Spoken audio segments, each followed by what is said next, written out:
ప్రపంచ chess championship లో భారత్ అరుదైన ఘనత సాధించింది. భారత చెస్ ప్లేయర్ గుకేష్ ప్రపంచ చెస్ ఛాంపియన్ గా నిలిచాడు.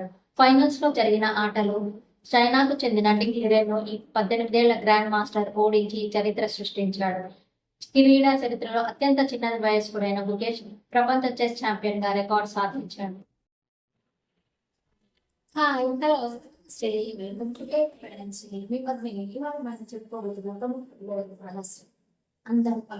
ప్రేక్షకుల హృదయాల్లో చెరగని వేసుకున్న మానస్ 1991లో ఈవీవి సత్యనారాయణ దర్శకత్వం వహించిన ప్రేమఖైదీ సినిమాలో హరి సరసన నటించి గుర్తించింది.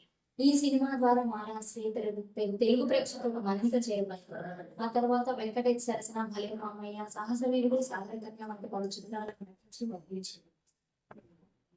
ఇలా తెలుగులో వరుస విజయాలు అందుకుంటున్న సమయంలోనే కన్నడ ఇండస్ట్రీలో సెటిల్ అయింది. అక్కడ లవ్ యాక్షన్ సినిమాలు చేస్తూ స్టార్ట్అప్ సంపాదించింది.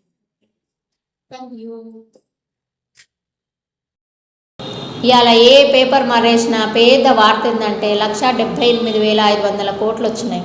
గదేనుల్లా దావోస్ మీటింగ్ అని అయింది కదా, దునియా పెట్టుబడిదారులంతా వచ్చేది. గాడికే మనోళ్ళు పోయి తెలంగాణలో ఆఫీసులు కంపెనీలు పెడితే ఎంత ఫాయిదా అవుతుందో చెప్తే మస్తు మంది తెలంగాణలో పెట్టుబడి పెట్టడానికి ముందట్టుకొచ్చిండ్రు. గట్లొస్తేనే ఈ పెట్టుబడులు. తెలంగాణకు ఎన్నడూ ఇంతగానం పెట్టుబడులు రానందుకే ఈ సంబరాలు. కూరగాయలు తీసుకెళ్తేనే ఇలా అయిపోయాడు. చీరలు కొనడానికి వెళ్తే ఏమైపోతాడు? రే వస్తున్నావా?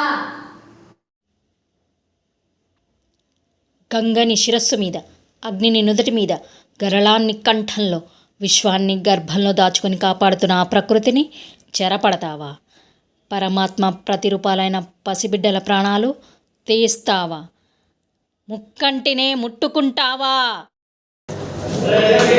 మైనాగి పట్టణంలో టీటీడీ ఎంజీఎం స్కూల్ ఆవరణలో జరిగిన టోకెన్ల జారీ కేంద్రం 6 వ్యక్తుల పాలిట మృత్యు ప్రాంగణంగా మారింది. వైకుంఠ ద్వార సర్వదర్శనాల కోసం ఊహించని రీతిలో భక్తులు వస్తుంటారు. దాంతో తొక్కిసలాట జరగడంతో 6 భక్తులు చనిపోయారు. చనిపోయిన 6లో 5 మహిళలు ఉండడం విచారకరం. ఏటా సంక్రాంతికి దేశం నలుమూలల నుంచి వైకుంఠ ద్వార సర్వదర్శనాల కోసం భక్తులు వస్తుంటారు. ఈ క్రమంలో టీటీడీ పెద్ద ఎత్తున ఏర్పాట్లు చేస్తుంది. అయితే టోకెన్ల జారీ సమయంలో టీటీడీ అధికారులు పోలీసుల మధ్య సమన్వయం లోపించడంతో అప్పటికే గంటల తరబడి ఎదురు చూస్తున్న భక్తులు గేట్లు తెరవడంతో ఒక్కసారిగా లోపలికి ప్రవేశించారు. దాంతో తొక్కిసలాట జరగడంతో ఈ ఘోరం చోటు చేసుకుంది.